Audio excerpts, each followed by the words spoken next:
What if the plainest, most orange piece of glass you own is quietly worth more than your car? Somewhere east of Gettysburg, Pennsylvania, a vase sat in a hoarder's house with a $25 price tag stuck to it. On November 30th, 2024, that same vase hammered down at $250,000. Six pieces of old Carnival glass have sold for amounts that change a family's year, and you might already have one sitting behind the glass door of a china cabinet you walk past every single day.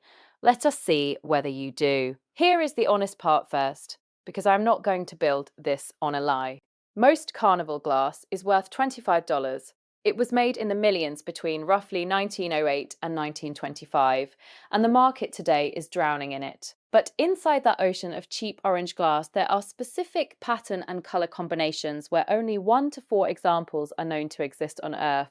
And those are the ones that quietly pay off a mortgage. And if you have never been able to tell them apart, that is not carelessness. Nobody was ever taught. The women who inherited these cabinets were handed a shelf of pretty glass and a vague sense that it was old, and no one ever sat them down and explained that the same horseshoe pattern can be worth $25 in one colour and $8,000 in another. You were not looking past it because you are careless.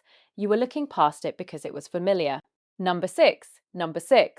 The common marigold bowl, that warm orange, slightly greasy-looking bowl that every single grandmother in America seemed to own. It is the most common colour of Carnival glass there is, made by every manufacturer that ever touched the stuff, and if you flipped it over at a flea market today, you would be offered somewhere around $18 for it. I am not going to inflate that. $18 is real, but here is what the price tag never said. The orange is not in the glass at all. Hold a marigold piece up to a lamp and look at a thin spot along the rim.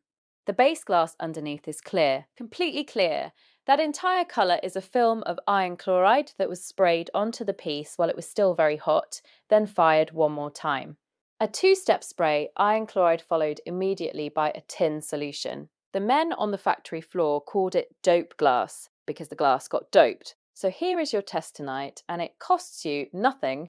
Take the piece to a window in daylight and find the thinnest edge. If you see clear glass under the orange, you are holding marigold, and marigold means common.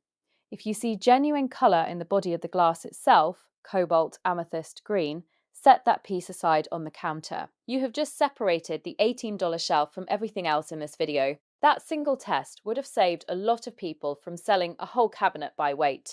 Number five, Northwood's Good Luck Bowl, a ruffled bowl with a horseshoe stamped in the middle, and I will grant you it looks like exactly the sort of thing that ends up at a church rummage sale for $4. Fair enough.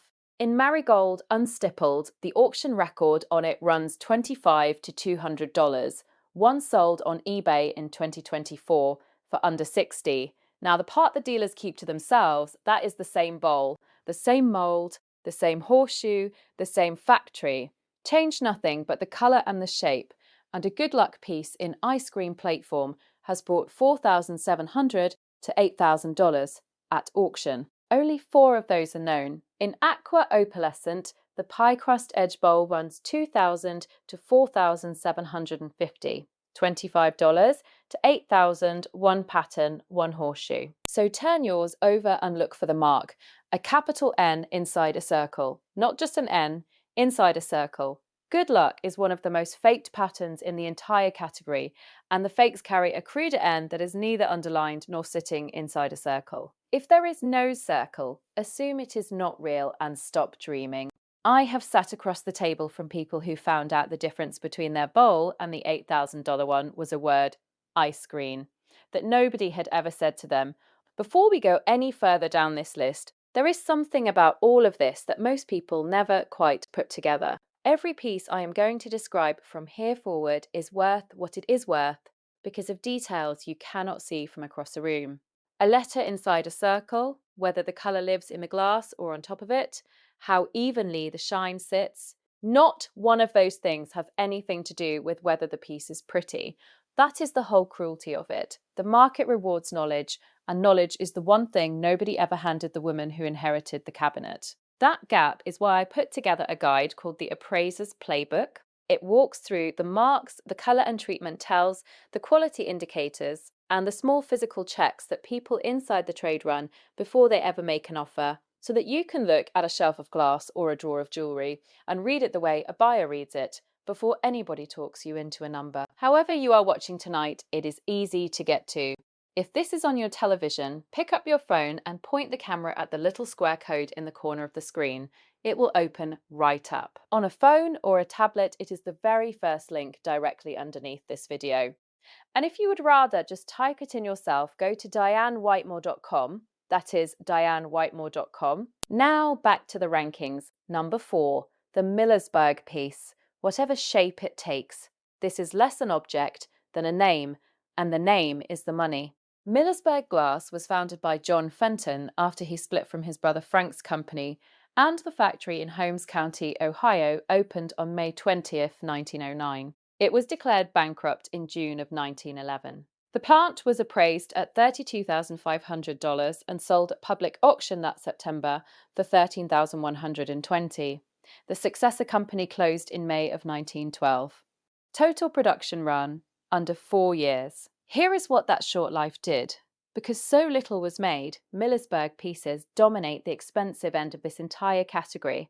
Tom Mordini's list of the 10 highest values in Carnival glass, published through the International Carnival Glass Association, has Millersburg in 4 of the 10 slots, a green Hobstar and feather vase Whimsy at around $70,000, with one known, a green Morning Glory tankard at $55,000 to $60,000, with 2 known, an amethyst peacock radium cuspidor at around $50,000, one known. Millersburg also introduced a finish in early 1910 after 7 months of experimenting that they called radium, a high mirror bright gloss. Take any piece you own to a window and turn it face away from the light so you are looking at the back of the bowl. If the underside throws back a bright, watery, mirror-like shine rather than a soft matte one, you may very well be looking at radium.